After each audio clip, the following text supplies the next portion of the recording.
All right, y'all, welcome to the Scott Horton Show. I'm the director of the Libertarian Institute, editorial director of antiwar.com, author of the book Fool's Errand, Time to End the War in Afghanistan, and the brand new Enough Already, Time to End the War on Terrorism. And I've recorded more than 5,500 interviews since 2003, almost all on foreign policy, and all available for you at scotthorton.org.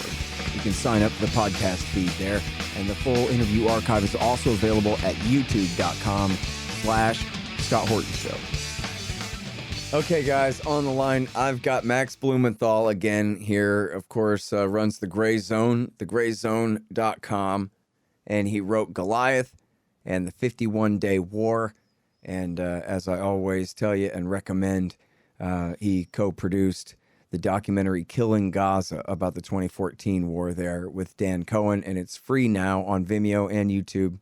Used to cost $3 whole. Now it's free. You can go watch it. It's really important. I think it'll really open your eyes. And he writes a lot of great stuff, and he publishes a lot of great stuff, like Gareth the Great, for example. So there's that. Welcome back to the show. How you doing? Good to be back, and we got a great piece by Gareth the Great up now. I saw that. On 58 Taiwan Strait crisis. Yeah, I'm going to see if I can squeeze him in here between interviews I got to do and interviews of me I got to do this afternoon and try to get that on there. And, of course, all surrounding Daniel Ellsberg and his big league. And we're going to have Dan on next week at some point. So hang tight for that, everybody.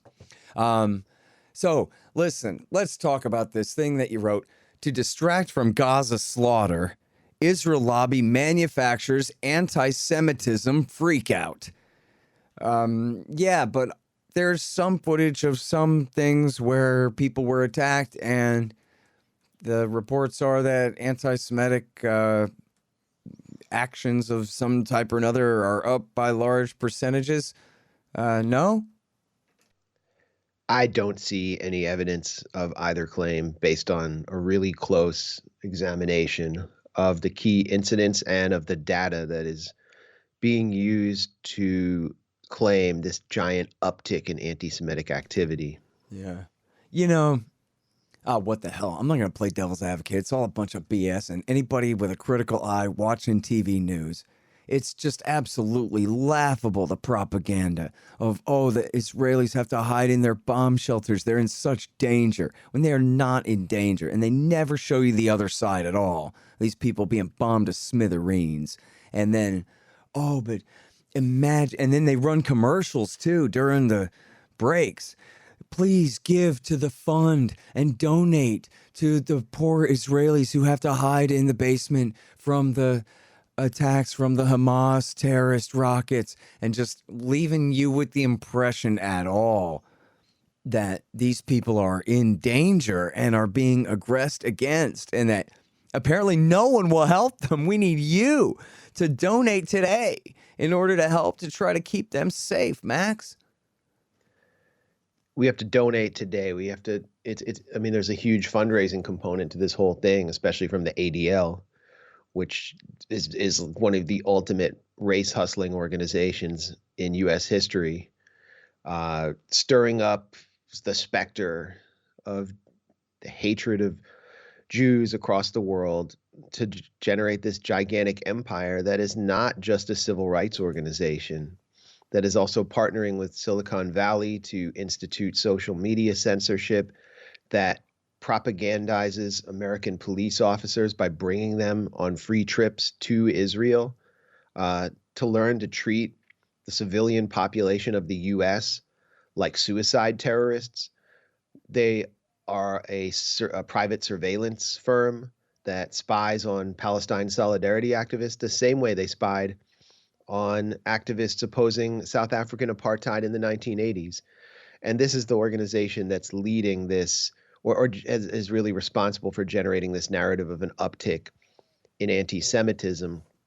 And what the ADL has done, we can get into the specific incidents in a minute, but what the ADL has done in its report, and you can see it for yourself, just go look at the report, is classify everything from Palestine solidarity rallies as people in the Gaza Strip were being wiped out, entire families were being wiped out in JDAM strikes on civilian neighborhoods to people chanting Intifada and from the river to the sea, Palestine will be free as anti-Semitic incidents. So they basically conflated Palestinians standing up for their brethren in Palestine who are being slaughtered, mass arrested, beaten, dispossessed, thrown out of their homes with genocidal Jew hatred, which is just the classic ruse of the Israel lobby to define anything criticizing Israel as anti-Semitism, and the media is completely lapping it up uncritically, except for the Gray Zone, and now Jewish Currents has done kind of like an article, obviously without citing me because you're not allowed to cite the Gray Zone, but basically picking up where we left off by analyzing the ADL report more closely. The rest of the media is just like rolling out the red carpet for the ADL. Yeah, come on, and just make up any claim you want and we will validate it. And you've seen Jonathan Greenblatt, who is now the CEO of the ADL. He replaced Abe Foxman, all over the media, just making shit up. He's saying Jews are having to remove the mezuzahs from their home. If you're Jewish, you're supposed to put up a little tiny signpost, or it's kind of like a small box called a mezuzah, and it contains a scroll of the Shema, which is like the Lord's Prayer. And it's you see it on many Jewish homes, including secular Jewish homes. And he's claiming that Jews are removing that from their homes in Los Angeles because people are going home to home and attacking Jews in their homes. And he cites one claim by an anonymous caller on CNN, and they're just nodding their heads like, yeah, this is happening. It's like the pogroms are happening. And then you have Don Lemon, who interviewed one of the people who's supposed to be a victim of a hate crime, and I'll get into the details of that. But Don Lemon, who is, a CNN host who, back in the Obama era would smear Black Lives Matter protesters. Now, during the Trump era, he celebrated them. But Don Lemon was claiming that his friends in West LA were removing mezuzahs from their doors because they were being hunted in their homes. Uh-huh. I mean, this claim is just traveling far and wide to the point where it's generating so much hysteria that we see Barry Weiss claiming, the neocon Barry Weiss claiming that she is hearing from friends that their editors and personal trainers are refusing to work with them because they're Zionists. And she thinks that that's not just transparently hilarious, number one, and not obviously bogus.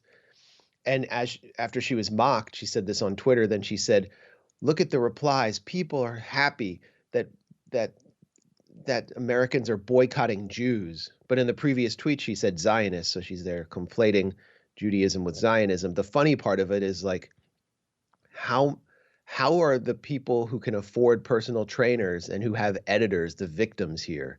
And that's what this is all about. Defining some of the most affluent, entitled, narcissistic, hyper-privileged people on the planet as the real victims of the Israel-Palestine crisis and an 11-day assault on a dispossessed, tortured people in a walled-off ghetto. Yeah. All right, now listen. So we're going to talk about the war a little bit. I'm going to let you talk about the war a little bit. But I want to ask you this because we're going to go through the examples here that you cite of these riots and fistfights and the different videos of things going on here and go through what is exactly the reality of this. But, I mean, I think it's fair to say, right, that you would be sensitive to real anti-Semitism, right? You're from the big city. It's a tough world out there. And where people really are attacking Jews because they hate Jews, obviously you're on the victim side and care a lot about that too, right? Well, there have been anti-Semitic incidents in this country where Jews have been attacked as Jews.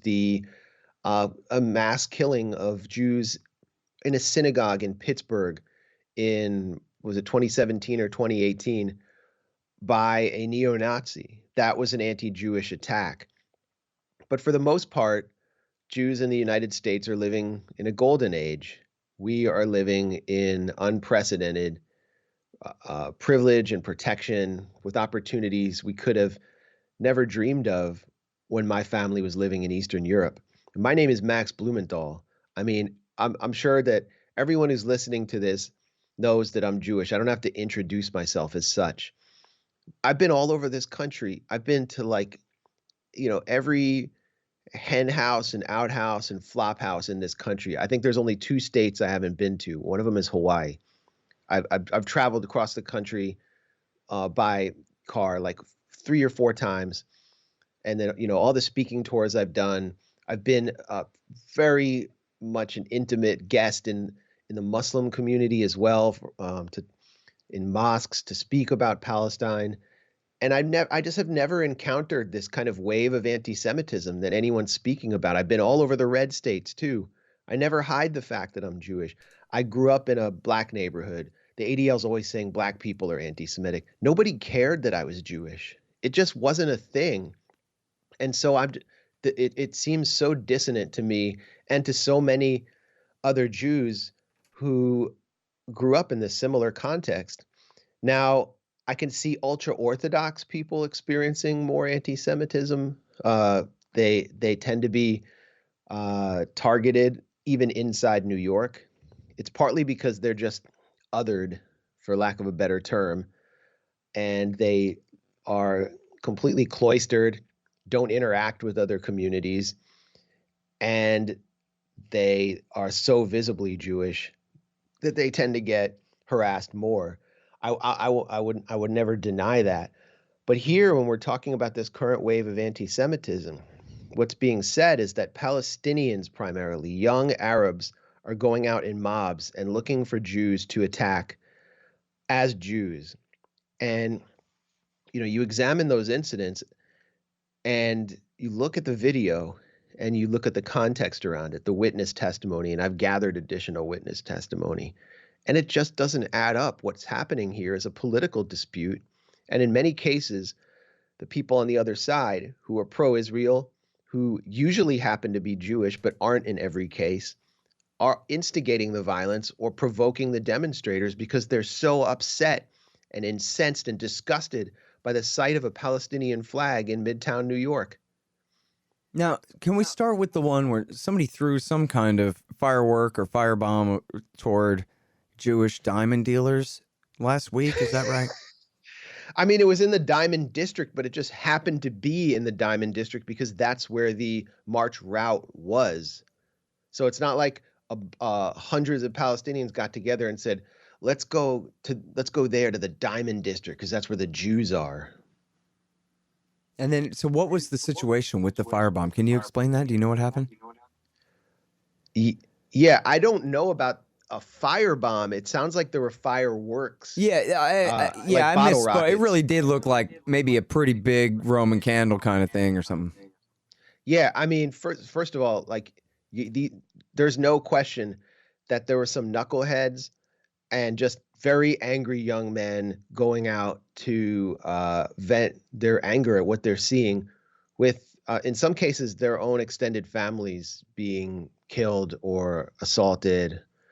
And I mean, I know people who are in the US who've had family members, like distant family members, killed, or cousins killed in the Gaza Strip in the recent slaughter. And they're encountering people on the street who are shouting at them, who are taunting them, who are throwing things at them. According to several witnesses, this is all around Midtown New York. The violence was instigated by pro-Israel elements who began throwing bottles, whole bottles of juice and water bottles out the window at the Palestine Solidarity March as it proceeded down the street. It might have been 3rd Ave. Mm-hmm. And then everybody started attacking each other.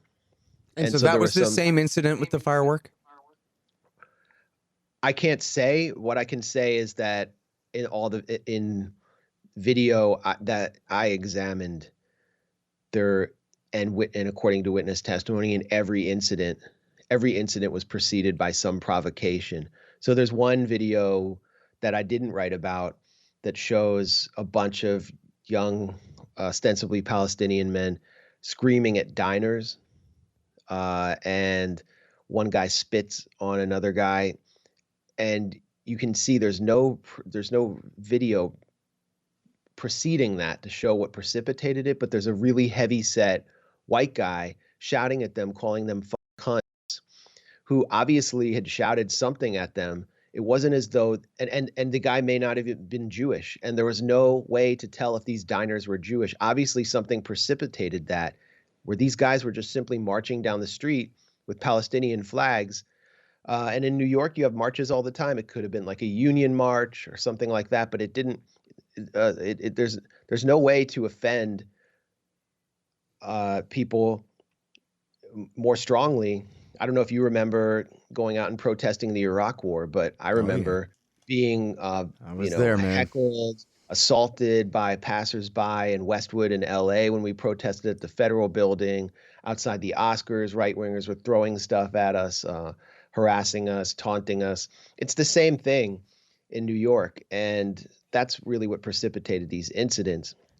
The main incident that everyone seems to be worked up about, that I think prompted condemnations from Andrew Cuomo and Jamal Bowman, who replaced Elliot Engel, very pro-Israel legislator, and is now a member of the Squad, was the beating of a young man who was said to be wearing a Jewish skull cap or a yarmulke in this same area on this same day, in this same kind of atmosphere, very worked up atmosphere. And I looked at the video there. He was being beaten by a crowd of men, for sure. But I looked at the video. That was shown on Don Lemon's show on CNN, by the way. They just showed them beating him, and it looked like an anti-Semitic attack that could have been, 1930s Europe or something, except that all the men were wearing kuffiyas and they looked Palestinian. So, it totally supports the narrative. Like, how could you doubt that this incident was just a straight up hate crime by Palestinians who hate Jews? Then you look at the aftermath. The guy's wearing a hoodie. His head is completely covered with a gray hoodie in the video. There are photographs of him wearing it as well. There's no way to tell if he's wearing anything Jewish. And he gets up after they're kind of wailing on him and tries to charge at them and attack him, and has to be held back by police. And he's challenging them to fight him, which is something you don't do if somebody just jumps you out of nowhere and you're completely the victim. And then there's all this witness testimony from friends of the one guy who was arrested because he was on crutches and couldn't get away, as well as bystanders and people I spoke to who interviewed witnesses. And they say that there were a group of pro-Israel demonstrators who actually began throwing things at the Palestinians and actually harmed or hit the guy with crutches, and that prompted this giant brawl. So the young man who was beaten on video, Joseph Borgen from Long Island, he goes on Don Lemon and other shows and says, I was wearing a kippah and I was just walking down the street and they just started beating me. He was on his way to a pro-Israel demonstration. That seems to be totally false to me. And while, maybe somebody's guilty of some crime for jumping him and beating him, maybe that's a crime. This didn't appear to be a hate crime. It appeared to be a political dispute that may have been provoked by Joseph Borgen himself, who seems to be misleading the media about his own appearance to create the sense of a hate crime. And that's across the board what we see. I can go through other incidents. Some are even more outrageous. Talk about the one with the two Israelis. Yeah, this is the most outrageous incident. Or actually, it's not. In Canada, we saw more outrageous incidents. But a pair of Israeli citizens named Snir Dayan and Amit Skornik claimed that they were beaten by a mob of Palestinian American demonstrators for speaking Hebrew in Midtown Manhattan around the same time as the last incident I described, in this same very tense atmosphere. And one of them said he was just they were just going to meet for lunch. They didn't say where, but we're told that it was at a bagel shop. So this was used to kind of enhance the narrative of an anti-Semitic attack. That the incident just happened to take place in front of a bagel shop. So, I mean, I don't think anyone there knew there was a bagel shop nearby.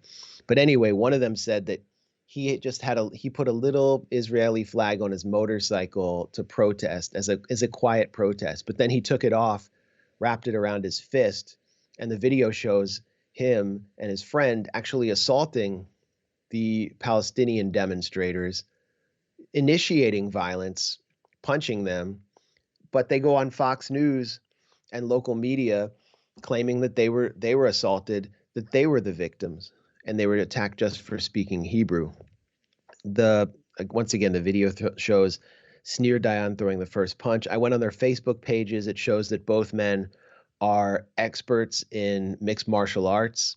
One of them, Amit Skornik, is the son of a famous martial artist in Israel who runs a combat training firm, and his grandfather actually helped introduce martial arts to Israeli society. One of them was actually arrested. Dayan was arrested ostensibly because he initiated the violence, and the police were there and they witnessed it. And it turns out that both of them were Israeli soldiers who had served in the Golani brigades, apparently in the 2014 assault on the Gaza Strip. This is a special forces division that helped carry out a massacre in the neighborhood of Shujaiya, east of Gaza City. And then after this fight, while they're posing as the victim in English, in Hebrew, they go on a right-wing Israeli, national Israeli talk show on Channel 13 with this extreme right host, and they brag about beating pro-Palestinian demonstrators. The host even asked them, how many pro-Palestinian demonstrators did you wail away on? That's the question that interests me the most. And they just, give details of the fight, and they're portrayed as heroes in Israel for, kicking the asses of the terrorists. They even go on to set up a GoFundMe page with pictures of them hitting Palestinians that says, Jews finally defend themselves. Do not expect apologies. And it's a GoFundMe to support the Golani Brigade, this special forces brigade that's responsible for atrocities and war crimes in the Gaza Strip. Once again, none of this is relayed to the American public, and it's just registered as an anti-Semitic hate crime or assault. Hey, y'all, let me tell you about the Libertarian Institute's latest book, What Social Animals Owe to Each Other, by our executive editor, the great Sheldon Richman. For decades, Richman has been explaining libertarianism to the left from the left. He makes a strong case that any honest liberal, progressive, or leftist actually should be libertarians, since in fact it is freedom itself that provides what y'all want. Richman argues the case for liberty and peace, the human spirit and social cooperation, for true liberalism, libertarianism, against the corrupt forces of statism, corporatism, and violence. What Social Animals Owe to Each Other by Sheldon Richman. Now available at libertarianinstitute.org/books. Hey guys, Scott Horton here for Mike Swanson's great book, The War State. It's about the rise of the military-industrial complex and the power elite after World War II, during the administrations of Harry Truman, Dwight Eisenhower, and Jack Kennedy. It's a very enlightening take on this definitive era on America's road to world empire. The War State by Mike Swanson. Find it in the right-hand margin at scotthorton.org. And now, so talk about the one in Toronto again now, would you? Elaborate on that? Yeah. On May 15th, which was, Nakba Day for Palestinians, the day that they observed their dispossession, the Palestine Youth Movement held a protest, and the assault on Gaza had just begun in Toronto.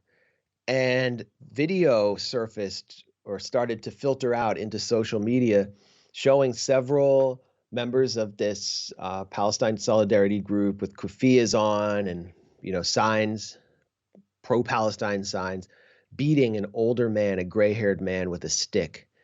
And so Doug Ford, the premier of Ontario, brother of the great Rob Ford, the late great Rob Ford, and the mayor of Toronto, John Tory, denounced them and called it an anti-Semitic hate crime. John Tory said, hate, anti-Semitism, and violence have no place in our city. Once again, the video was deceptively edited to show exactly what pro-Israel forces wanted. And when you look at the complete video, which surfaced 2 days later, it shows that a group of Palestine solidarity demonstrators on their way to a demonstration were assaulted by a gang from the Jewish Defense League, which is a violent extremist organization that's been responsible for assassinations of Palestinians in the U.S. Alex Odeh from the Arab Anti-Discrimination League, for example, Anti-Discrimination Committee, was bombed in his office by this group. They are basically a terrorist organization in the West Bank, and they even I experienced them. I encountered them when I was in Toronto. I did a talk at the Toronto Public Library, and they attempted to besiege my talk and prevent it from happening. And the organizers had to bring riot cops to basically protect me from, I would say, 14 young men with shaved heads and combat boots in the front row of my talk. So this is a notoriously violent group that had assaulted them, initiated the fighting, and the video of these young men hitting this older guy with a stick was actually them defending themselves from that guy who was holding a giant machete. I mean, he's holding a knife, attempting to stab them. So actually, the Canadian Broadcasting Corporation, CBC, did its job, which it hasn't been doing for weeks. I mean, we're just hearing so many reports about this within the CBC about people being threatened with firing for even using the word Palestinian in the workplace. I saw that. Yeah. Yeah. Absurd. But they actually called John Tory and Doug Ford and said, would you care to revise or retract these statements? And both of them said, our statements stand, screw you. Amazing. And now I saw on Twitter going around where there was this long list of anti-Semitic incidents where even in the words of the ADL, well, somebody said Palestinians also are humans, or, some banal, Right. ridiculous, Palestine will one day be free. And then they have like a collection of 12 of them. And as you're saying, you're just supposed to presume the part about translation, genocide of the Israeli Jews, but no one ever says that. Well, no one ever reads the report. You're supposed to trust the ADL, and if you don't trust them, then you're an anti-Semite too. And they roll out the report through celebrities. The NBA promoted the report on its official Twitter account. Then you have, the most ridiculous. I'm not in there, am I?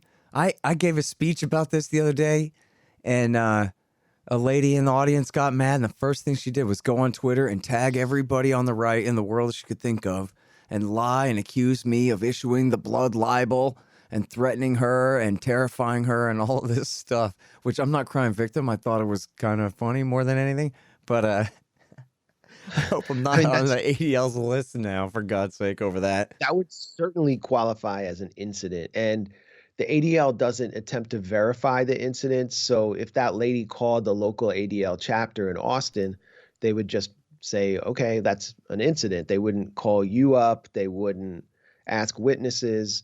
It's whatever the constituent or the caller says.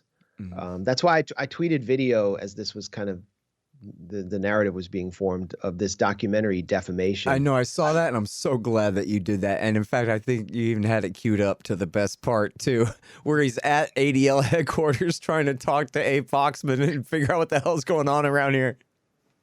Yeah, Abe Foxman, what's called Defamation, and Yoav Shamir, an Israeli filmmaker, goes to New York to try to investigate this wave of anti-Semitism that the ADL is claiming is taking place. And they let him in their offices because they're like, oh, an Israeli, we love Israel. And so he gets access to their board meetings and their staff. And he asked them, is there any incident I can follow up on with my camera so I can show my viewers about, what Jews are going through in New York? And he goes through all the incidents with one of the staffers, and she's like, here a man is saying that he didn't get time off from work for Shavuot, and that was anti-Semitic. Here another person is saying that they heard someone saying mean things about Jews while they were talking on a payphone. And he said, well, can I, track that down? They said, we don't know who the caller, who the report came from. Then a man said that there was anti-Semitic media coverage in the New York Times I mean, and they just go down the list, and it gets more and more absurd until he realizes there was nothing that the ADL had that was actionable that he could follow up on. And Yeah. that's what's taken place again. Now, I didn't watch it again. I just saw you tweet it and I remembered it. And the one that I remember was that jumped out at me for whatever reason, stuck with me, was a Jewish lady in New York was walking down the street and somebody in a car yelled something and she wasn't sure what. And she was pretty sure it was something about, let's have another Holocaust or something. I mean, this all started, well, I mean, it didn't all start there, but the first major anti-Semitic attack was a car caravan and in the UK somewhere, and you heard audio from a megaphone of someone shouting something like rape their mothers or something. Yeah, I saw that. Yeah, rape their mothers and their daughters. And was that supposed to be, that was in New York City? I thought that was in England. No, it was in like London or somewhere in the UK. Right, yeah. But it caused like national furor. Like it caused, like, I think Boris Johnson denounced it. I mean, we have Joe Biden denouncing anti-Semitism here, and Cuomo is sending out state troopers to guard synagogues and all Jewish institutions this week in response to this. So it's gone absolutely bonkers. But I mean, really the thing is, too, is this really unfair to just regular Jewish people who are being made to be so afraid of a threat. It's like any one of these conspiracy theories where, this thing is coming to get you. You better be afraid all the time. And you got innocent people. And a lot of times people who are like mentally ill. And this is the kind of thing that pushes them over the edge into full-fledged crazy. Is this kind of stress. They're like, oh, my God, they're coming for us. Yeah, it's like sort of the way they did with the Russians taking over the country through their secret agent, Donald Trump, and all that. A lot of, well-meaning liberals were terrified out of their wits by that shit, No, that's a great point. I mean, I've always said that Zionism does brain damage, and you're not able to look at the world as it is if Zionism is part of your identity. And once you start questioning the reality on the ground in Israel-Palestine, you have to question your own identity, which is terrifying for most people. So it's much more comfortable to allow yourself to be put under psychological lockdown, and in this case, physical lockdown, by a narrative ginned up by powerful forces designed to shield a faraway apartheid state from international accountability. And so, I hate to say it, but in an ironic way, many Jews in the United States are being victimized, but not in the way they think they are.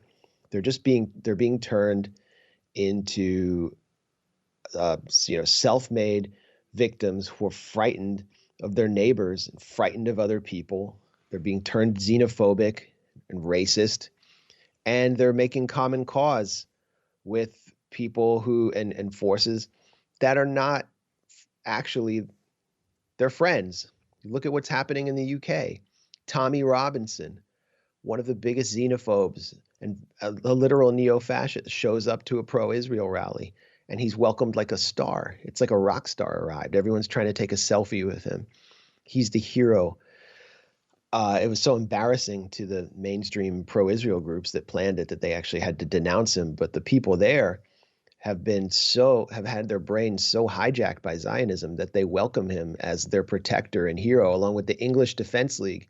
Tommy Robinson comes from the British National Party, which banned Jews. No Jews were allowed to join, and it officially denied the Holocaust. So that's where this is all leading, along with just the kind of perception created of Jews by other people, that we're all just being used kind of as a human shield to defend this apartheid state that Jews are deeply divided on. And so there's this fake image of a consensus over Israel, that's part of our identity. Imagine you're like, part of a actually oppressed minority group, currently oppressed minority group in the US, which is experiencing police violence, which is experiencing poverty and deprivation. The best thing that the Biden stimulus did for you is let you pay off your landlord for another month. you're getting nothing from the system. And then you see these wealthy people, affluent people, or middle class people whining that about something that is completely abstract, and you see them defending the brutalization of an indigenous people. I mean, how is that not going to fuel anti-Semitism? And that's what happens. That's what takes place. And that's something that the Israeli government wants. It's something that it benefits from. Benjamin Netanyahu wants anti-Semitism to take place and to grow in the West because it's one of the only ways he can convince Jews to move to Israel, which is one of the most dangerous places for Jews to live.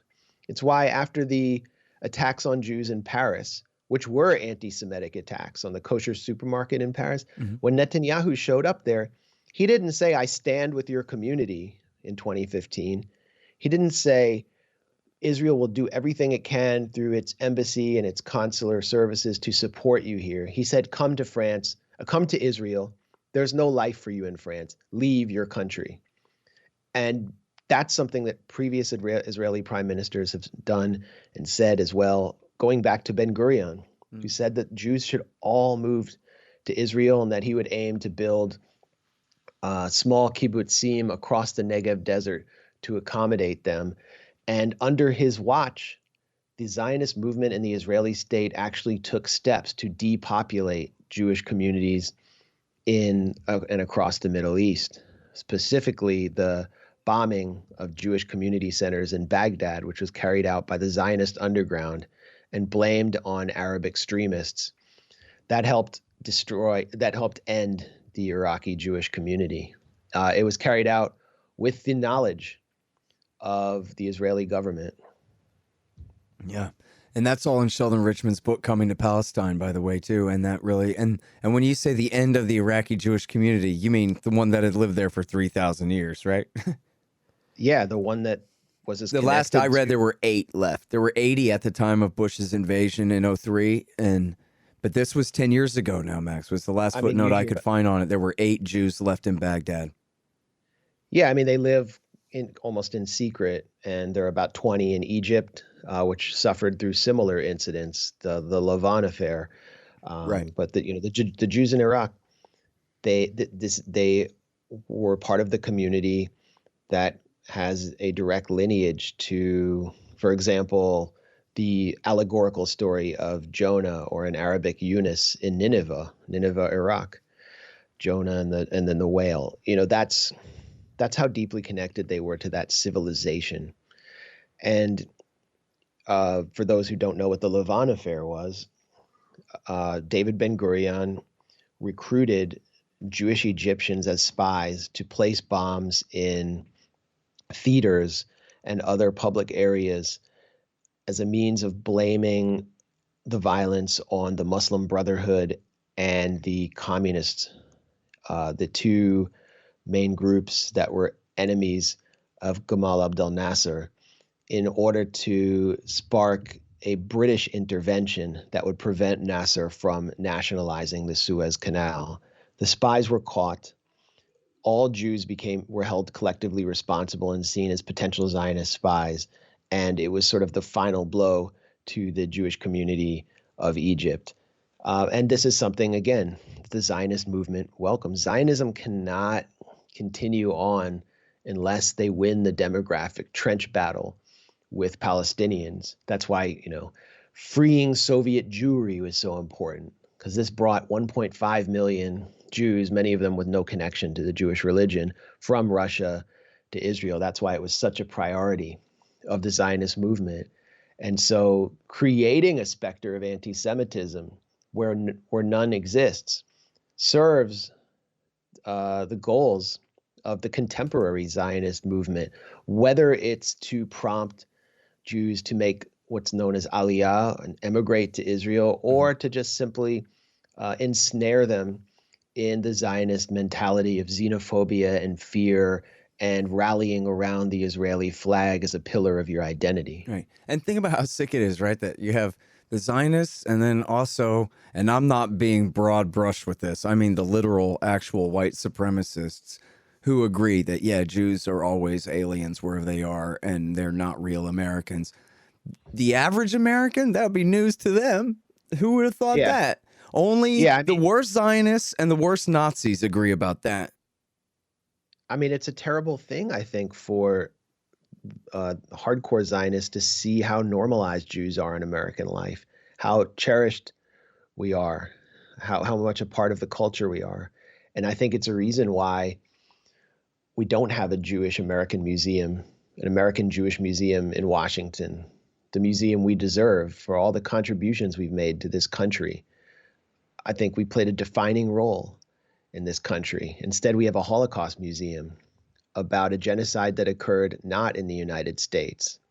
There were genocides here that they didn't consist of Jews as victims. Why is that?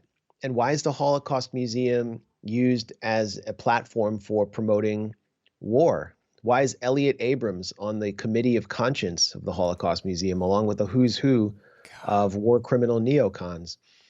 It's just absolutely disgusting and shows the kind of terminal phase of Zionism and where it's going. Weaponizing the Holocaust to make the case for war on people in the global South. Hey, y'all, check it out. The Libertarian Institute, that's me and my friends, have published 3 great books this year. First is No Quarter, The Ravings of William Norman Grigg. He was the best one of us. Now he's gone, but this great collection is a truly fitting legacy for his fight for freedom. I know you'll love it. Then there's Coming to Palestine by the great Sheldon Richman.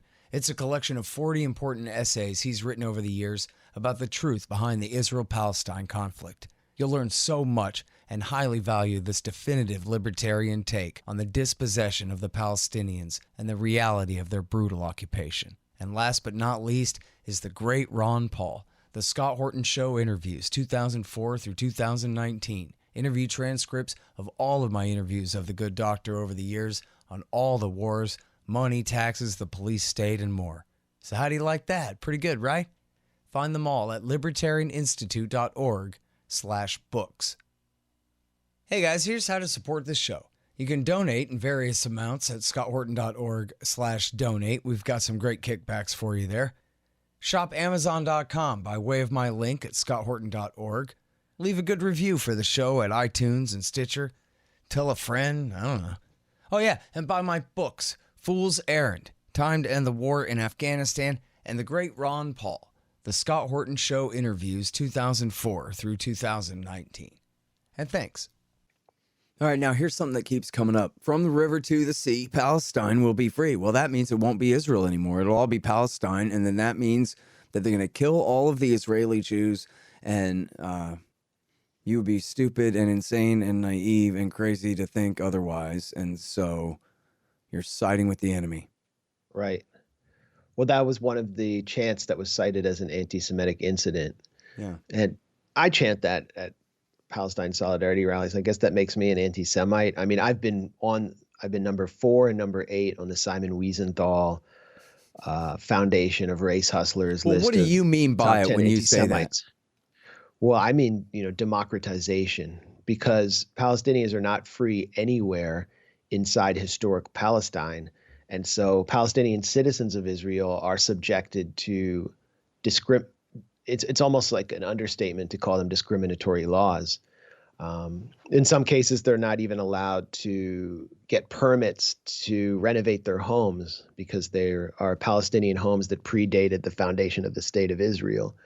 They're not allowed to leave those homes. If they do, they'll be placed into Jewish hands by the Israel Lands Authority. They are banned from marrying Palestinians in the West Bank who might be, might be just 1 mile away. There's so many discriminatory measures. There's a loyalty law. I mean, there are just so many discriminatory measures that delegitimize the citizenship status of Palestinian citizens of Israel. And so when you're calling for it to be free, you're simply calling for a binational state where everyone enjoys equal rights.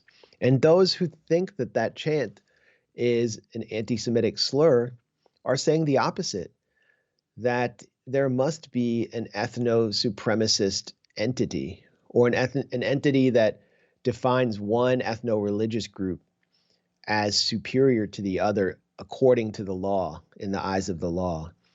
And yet those people tend not to feel the same in the United States when white nationalists call for a white Christian state in the US that recognizes white Christians as either superior or seeks to create ethno-exclusive domains for that group to live, and calls for the ethnic cleansing of minority groups, as, for example, Richard Spencer called for, this cartoonish white nationalist.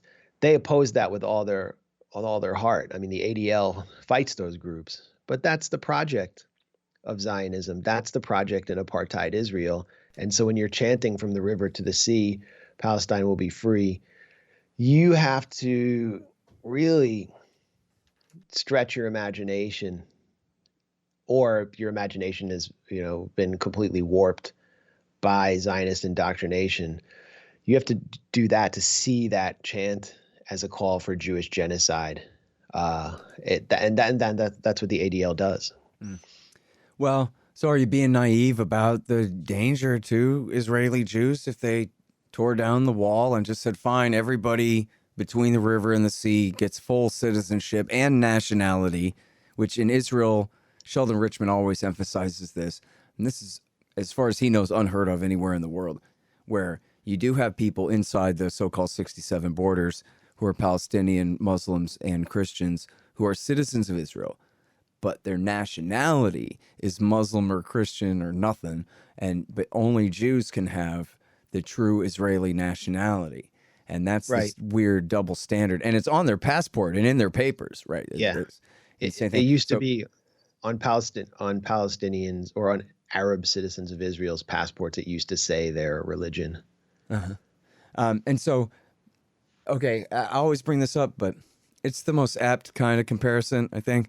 It's this stupid old Thomas Jefferson at his worst in, I think, Notes on Virginia, where he says about the slaves, well, we have the wolf by his ears, yep, and we can neither safely hold him nor let him go.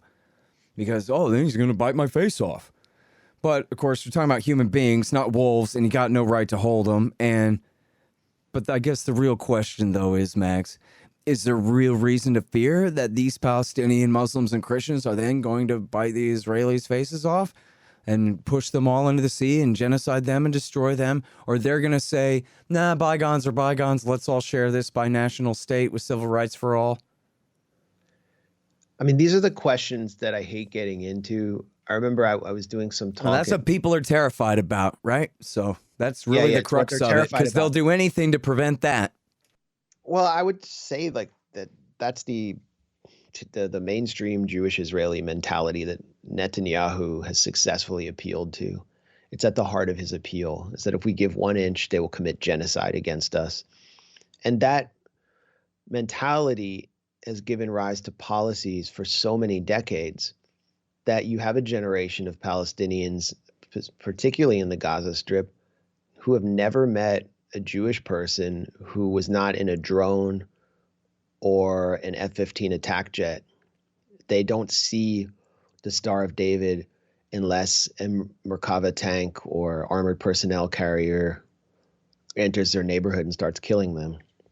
I was standing in I was walking through the rubble of Shujaiya, this neighborhood that was destroyed in July 2014 by an Israeli invasion and then basically carpet bombing of the neighborhood because the infantry forces, the Golani and Givati brigades, got routed by the local resistance forces. So they just bombed everyone into smithereens. So everyone's kind of hanging out in the rubble of their homes, making these little, they're barbecuing or whatever they can. It's like, it's an apocalyptic scene. And I start talking to a nice older man. He's like 60 years old, through, a friend who speaks fluent Arabic. And the guy's telling me about how he used to work in Israel, and he used to go up to Jaffa, just south of Tel Aviv, and he would work he'd sell fish and work in the markets there. And he spoke fluent Hebrew. But that's closed off. And then the youth around him were, saying things about Israelis that it was like they weren't speaking about humans. They were speaking about just like a completely abstract enemy that represented Judaism as its essence. So the mentality, the difference in the mentality or the psychological perception of Israelis, and you can extrapolate from that Jews, between these two generations was enormous. Mm-hmm. It was there was a gargantuan gulf there. And that's the gulf that Israel has created, first through its own mentality of seeing Palestinians as these genocidal Nazis who have to be held behind walls, and then the policy that has been implemented for decades now. Those generations are going to be harder and harder to actually reconcile with one another. Then look at Israeli youth. Every Israeli Democracy Index poll consistently shows Jewish Israeli youth far more racist than their parents and grandparents. And that is part of the Israeli curriculum. They teach them to hate. Is that right? They teach their children to hate. Nurit Peled El-Hanan is an Israeli academic who has done a great study of Israeli school books that shows how Palestinians are perceived. And when they teach them to hate, it isn't just because they love to hate Palestinians. It's because Jewish Israeli youth have to be convinced to conscript into the military and to carry out the burden of occupation enforcement. And so there's pretty much no other way to do that than to instill anti-Palestinian, fear-based mentalities, and to tell them that the Holocaust is something that we're still living through and it can happen at any time. Yeah. So, I mean, these are the victims of Zionism. There should be a Victims of Zionism Memorial Foundation in Washington someday, because they've all been subjected to this political project that's completely failed. And this is the mentality that's been created. And it is a project that aims to separate people and prevent them from having any reconciliation project. It's actually much more difficult than South Africa. What I was told by white Afrikaners and Jewish South Africans is that one of the things that made reconciliation possible was that so many white South African families would have black service workers or like black maids. They would have and they would get to know their families. You don't see that very much, although there are some like a lot of Arab doctors in Israel, for example, but you just don't see that kind of contact. You see more and more separation, and especially after the current round, where inside cores. You're not talking about just among the occupied territories, but among the 1/5 of the population that are Palestinian citizens of Israel too? Well, after the current round, I mean, you saw mobs of organized extremists attacking Palestinians in Bat Yam, which is a mixed city 15 minutes south of Tel Aviv. Okay, but if we just rewound to 8 months ago, do Israeli Jews live in fear of the 1/5 of their population that's not Jewish? And we're talking in so-called Israel proper here, not the occupied territories? Or they see them as what, domesticated, but somehow totally different than their brothers on the other side of the wall, or what? Well, they had this idea that they could be domesticated, and what I always say about the Israel-Palestine crisis is very simple to understand the conflict between Jewish Israelis and Palestinians, but the internal dynamics of Jewish and Palestinian society are the complex parts. You do have parts of Palestinian or Arab society inside Israel that have been co-opted or absorbed into the Israeli state, like the Druze, for example. Some of the Christians in the Galilee are way different than Palestinians in the West Bank, for example. They're doing very well with their businesses. They don't want any trouble. In Jaffa, where I spent a lot of time, I spent several months there, the Palestinian shopkeepers don't want anything to do with any protest activity. But for the most part, Jewish Israelis view the 20% of the Palestinian of their population that is not Jewish as a as Thomas Jefferson described slaves, as a tiger by the tail, a wolf by the ears, something. And while they really want to absorb them and they want them to be more, I guess, integrated, the fear is that they're going to rise up and eject them along with their brothers and sisters in the Gaza Strip and West Bank. And that nightmare of so many Jewish Israelis, it was realized this time, this month, when you saw what the mainstream media has called intercommunal violence, which is just an absurd way to put it, because Palestinians were rising up against the occupation that they feel internally inside Israel. And the police and the security forces of Israel were overstretched because of what was already happening in Jerusalem and the escalation in Gaza. And so they worked with Jewish extremist groups and even brought them in from the settlements in the West Bank through WhatsApp groups and used them as paramilitary forces to attack Palestinians in the streets of all the mixed cities. Haifa, I mentioned Bat Yam, but Haifa, Akka, way in the north in Israel, there were mobs just rampaging. And you saw video footage of Palestinian storefronts being smashed by Jewish youth in a kind of night of broken glass. The police were there.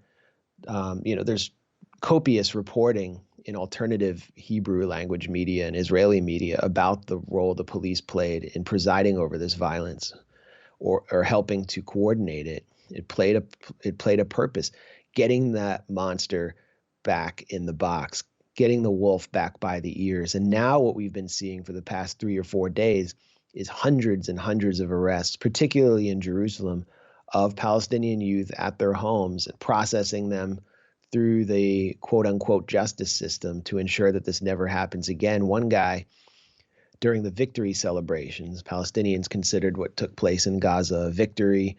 I would consider it definitely a political victory. They were parading through Jerusalem, through the old city where they had just been humiliated. And the border guards there were outnumbered. You could see they were being humiliated. One guy filmed himself giving the finger to a border guard, and that video went viral. The police came for him just for giving the finger to a border guard on social media, and they prominently arrested this young guy. So, in the mind of Jewish Israelis, they were just subjected to a pogrom. They were victimized by these anti-Semitic haters who live among them. Yeah. All right. So listen, I'm sorry. I'm keeping you over time at this point. Can I get another couple minutes and you give us a quick and dirty summary of the aftermath and the casualties from the recent slaughter in Gaza here, Max? Well, the opposing sides measure success by different metrics, and anyone listening to this will understand that and understands how guerrilla warfare works. It's a protracted battle. The escalation was part of a wider war between the armed factions in the Gaza Strip, led by the Al-Qassam brigades, the armed wing of Hamas, and the Israeli military, that has been waged since the Gaza Strip was placed under siege and Ariel Sharon withdrew Jewish settlers from the area. And they're waging all-out military. It's gotten to the point where these are almost two conventional militaries fighting each other. The Al-Qassam brigades are confident enough to actually confront Israel directly. And while Israel killed something like 250 Palestinians inside Gaza, mostly civilians, including over 60 children, they scored there were no military successes of note. They achieved nothing strategically. Hamas politically. Now, how is that possible in what's essentially a canned hunt and where the Israelis have all of the intelligence capability in the world to target their forces, right? Well, it should be the case. They have a really strong snitch network inside the Gaza Strip where they claim to have like a collaborator on every block. They've compromised so many people there.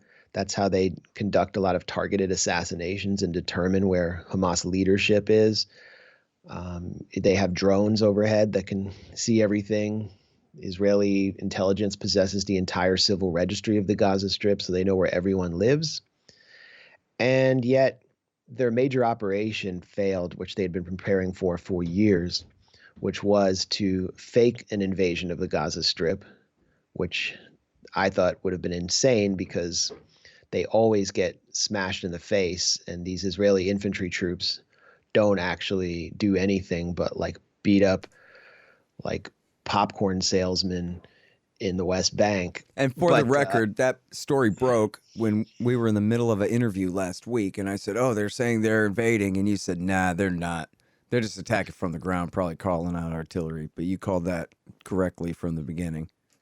Yeah, I mean, I just thought it would have been an act of desperation that would have been, I mean, that's exactly what the Al-Qassam brigades would have wanted, and it would have led to a major humiliation of Israeli forces. But I didn't know what the logic behind it was. It was a feint in order to trigger Hamas leadership, including the Prime Minister of Gaza, Yahya Sinwar, and the Chief of Staff of the Al-Qassam brigades, Mohammed Deif, who is the top target of the Israelis there, along with all of their forces, to go into this tunnel network that the Israelis had spent years figuring out.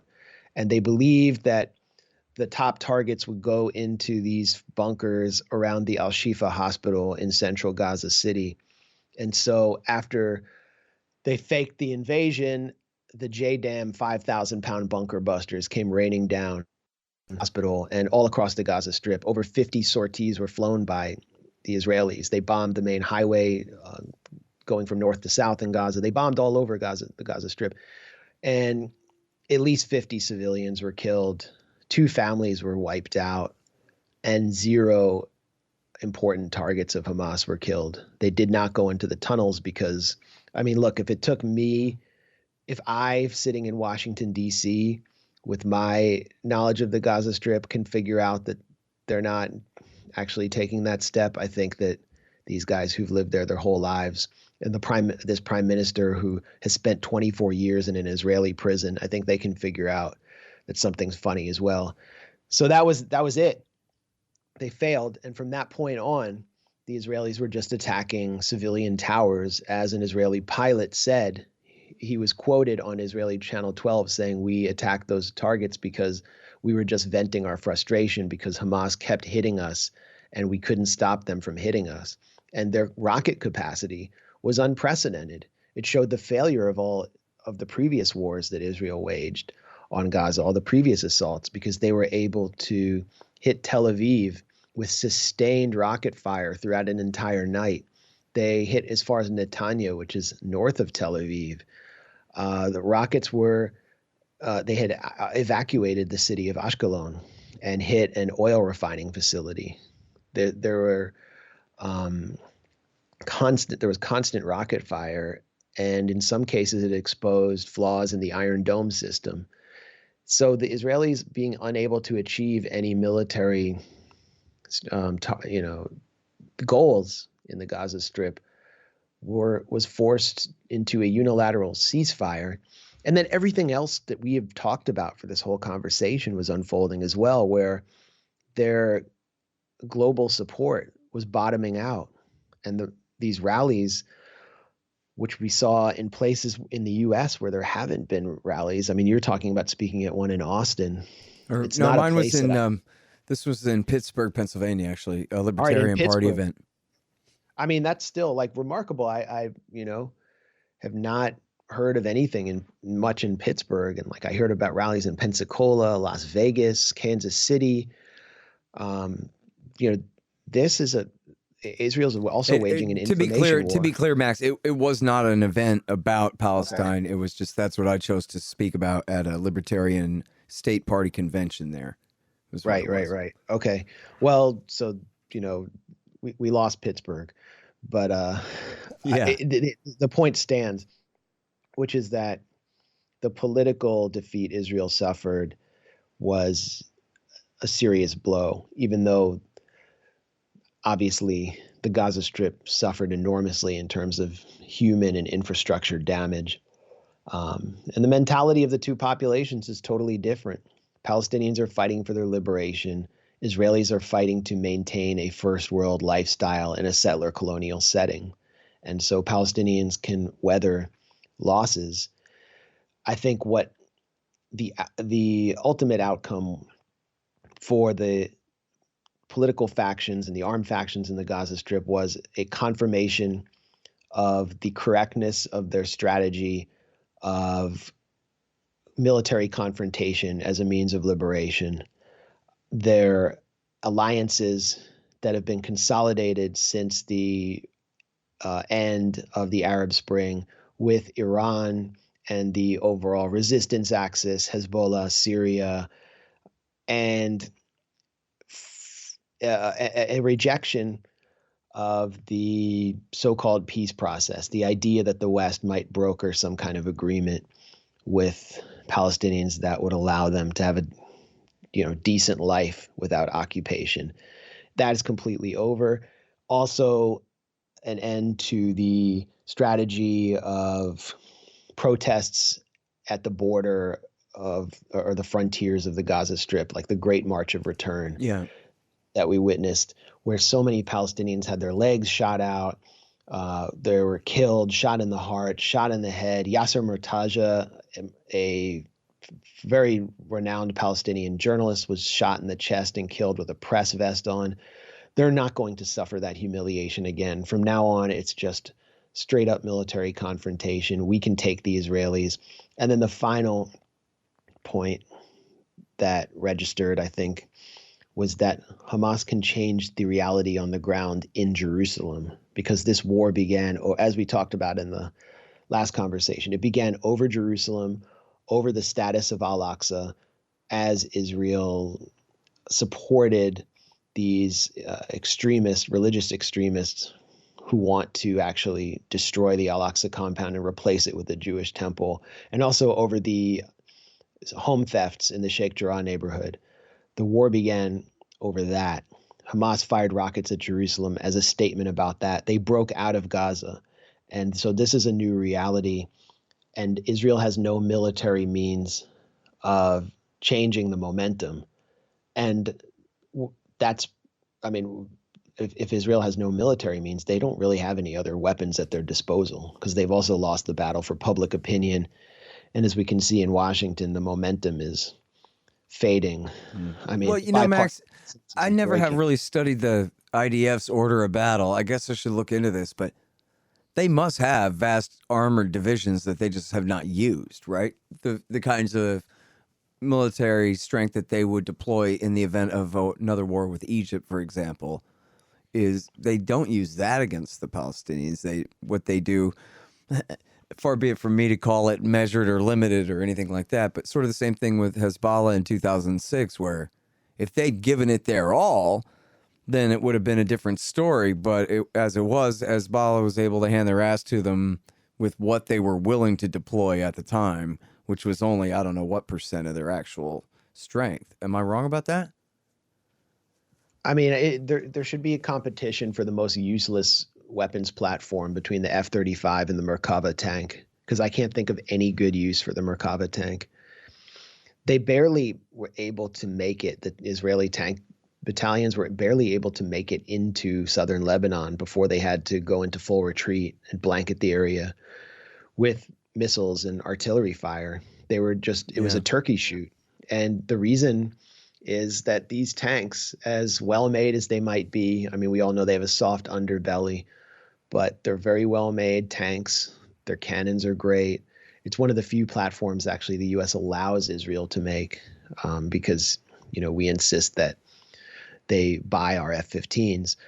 But there's nowhere for them to operate within the kind of settler colonial situation Israel's created. Mm-hmm. They're not going to have this massive battle over the Sinai Peninsula with Egyptian tanks. And so it's not very good for occupation enforcement or for fighting these guerrilla forces like Hezbollah or Hamas that have the Cornet anti-tank guided missile, which is just freely available now. And in the Gaza Strip, there's, this vast, I wouldn't call it a vast area, but there is an area of farmland and kind of a no man's land Mm. right outside the fences around Gaza. And for the first time, Hamas has been patrolling these areas with drones that were created inside the Gaza Strip, the Mm. Shihab drone. You can go on like some of the Telegram channels of the factions in the Gaza Strip, and they'll show footage that they filmed from those drones. And they were able to detect Israeli armor coming within the range of Cornet missiles that could be fired from sand berms on the Palestinian side of the Gaza Strip. And on May 15th, as soon as a Merkava tank got near the Gaza Strip, there was no one in it. It was being towed. It was hit. We saw towards the end, empty bus got hit with a Cornet. The Israelis were not actually even able to bring their armor or vehicles as close to the Gaza Strip as they had in the past. So the dynamics are constantly shifting, and it highlights the weakness of the Israeli military. This is why so many Israeli ministers and politicians are calling for an all-out assault on the Gaza Strip, kind of like a Stalingrad assault on Gaza City that crushes Hamas once and for all, that rounds up or kills all its leadership, and that means basically a reoccupation of the Gaza Strip. And it would go the same way as Stalingrad. It would provoke an existential crisis for Israeli society. So I really see no way out of this for Israel. Israel's only been able to bomb its way out of crises, and it can't bomb its way out of this one. Mm. I saw a thing where Norman Finkelstein, I guess it was with Katie Halper, said, look, they could have gotten away with it, right? If they just let the Palestinians have the Gaza Strip and the West Bank and East Jerusalem and have their independent state, and let Palestinian refugees in the other countries come home, at least to the West Bank and Gaza Strip, if not Israel proper. The entire world, as far as the national government of every other power on earth, is what he's referring to, would have let him get away with it. Every power on earth signed on to the Israel project over there. The only crisis is this whole thing where they kidnapped all these Palestinians and they're holding them in the dungeon. And they don't have a way to let go of them because they want that land, and they're not willing to give up that land. Yeah, I think that's sort of a fundamental misreading of the Jewish-Israeli mindset and history. There's a great chapter in Tom Segev's book, 1967. He's a revisionist Israeli historian who's produced a lot of important work on the myths of Israel. And it's about 1966. This is such a seminal year in Israeli history. Israeli society was coming apart at the seams. Mizrahi Jews from the Arab world were leaving. They didn't feel any place there. It was a small society filled with people from around the world who had very little in common with one another, that was uncertain about its survival. And the 1967 war was basically this cathartic release for Israelis, religious Israelis, or even Israelis who were not that religious, who were struggling for some kind of unifying symbol, had really nowhere to go. Young men were initiated into the Israeli military at Masada. It was one of the it was one of the historic sites they could access. But the whole West Bank, with all of these sites, religious sites that were rich with meaning because of their connection to the prophets and the fathers and mothers of the Jewish people in the Bible, were just sitting there in Palestinian hands, or you had the old city in the hands of the Jordanians. And all of that was suddenly opened up in 1967, and it totally transformed Israeli society. It was like it was a cathartic release. You could of just pent up political, religious aggression and frustration. And you saw labor Zionists who previously were atheists become religious nationalists in waves.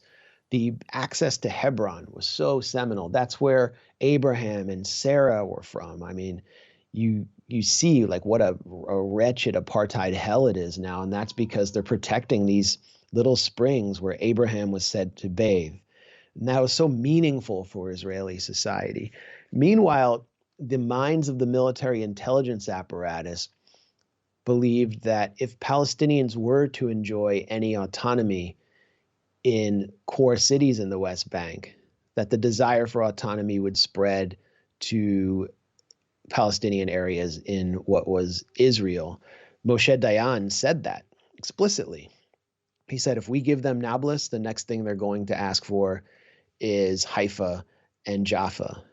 And that mentality prevails today. And so there will be no Palestinian state. There will be no right of return. There will be no capital in any part of East Jerusalem until there is a binational state. Yeah. Well, and you know what?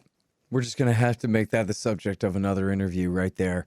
But it certainly is the consensus now, as represented by the Human Rights Watch report and the B'Tselem report now, that the game is up as far as pretending there will be a two-state solution and the peace process toward independence and all that. So now that that's over, here comes the crack up, and that's the big controversy. So we'll continue to interview you, Max, and keep up with all of that and read you at the Gray Zone, too. Thanks a lot, Scott. Really happy to have you on. Everybody, that's Max Blumenthal. And listen, I screwed up at the beginning. I meant to say also that he wrote the book Management of Savagery. And when people ask me about my book, Enough Already, a lot of times, in fact, this has come up many times, people say, well, what other books go along with this real close, you know? And I say, well, there's Basevich, America's War for the Greater Middle East, and of course, Max Blumenthal's Management of Savagery is almost the same book as mine, only different, but it's about all the same stuff and is really great. And you guys really like it. And of course, he runs the Gray Zone at thegrayzone.com.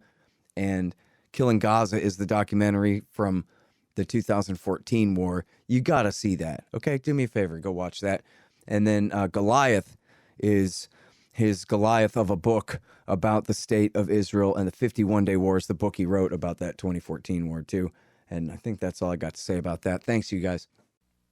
The Scott Horton Show, Anti-War Radio, can be heard on KPFK 90.7 FM in LA, APSradio.com, antiwar.com, scotthorton.org, and libertarianinstitute.org.